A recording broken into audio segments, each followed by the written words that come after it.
நம்மள நெறைய பேர் மத்தவங்க கூட கம்பேர் பண்ணி, அவங்க கிட்ட இருக்கிற மாரி என்கிட்ட அது இல்ல, இது இல்ல. அதனால நான் அவங்களோட ரொம்ப கம்மின்னு யோசிச்சு, எப்போதுமே நம்ம கிட்ட இல்லாதத பத்தி தான் கவலைப்பட்டுக்கிட்டு இருப்போம். பட் ரிமெம்பர் சந்தோஷம்ன்றது நம்ம கிட்ட எவ்ளோ இருக்குன்றதுல இல்ல. நம்ம கிட்ட இருக்கிறத வச்சு நம்ம எப்படி இருக்கோன்றதுல இருக்கு. Before getting into it, this is with me SK. ஒரு கன்ஸ்ட்ரக்ஷன் சைட் கிட்ட ஒரு group of children train game விளையாடிட்டு இருக்காங்க. அதுல டெய்லியும் ஒருத்தர் இன்ஜினா மாறிக்கிட்டே இருக்காங்க.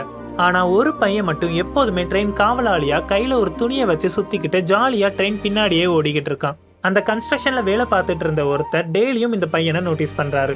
ஒரு நாள் அந்த பையனை கூப்பிட்டு, உன் ஃப்ரெண்ட்ஸ் எல்லாரும் டெய்லி ஒருத்தரா இன்ஜினா ஆகிக்கிட்டு இருக்காங்க, உனக்கு இன்ஜினா இருக்கணும்னு ஆசை இல்லையான்னு கேக்குறாரு. அதுக்கு அந்த பையன், என்கிட்ட ஷர்ட் கிடையாது, நான் இன்ஜினா இருந்தா யாராலையும் என்னை பிடிச்சிட்டு ஃபாலோ பண்ண முடியாது, அதனால நான் இன்ஜினா இருக்கேன்னு சொன்னா யாரும் என்ன விளையாட்டுல சேர்த்துக்க மாட்டாங்க, எனக்கு நான் இன்ஜினா இருக்கணும்ன்றதை விட கேம்ல ஒரு ஆளா இருக்கணும்னு தான் ஆசை, அதனாலதான் எப்போதுமே ட்ரெயின் காவலாளியா இருக்கேன்னு சொல்லிட்டு எந்த கவலையும் இல்லாம மறுபடியும் ஜாலியா ஃப்ரெண்ட்ஸ் கூட போய் விளையாடிட்டு இருக்கான். அப்போ ஹி ரியலைசஸ் அந்த பையன் சிச்சுவேஷனை பத்தி கம்ப்ளைண்டும் பண்ணல, கவலையும் படல. He சூசஸ் to be happy.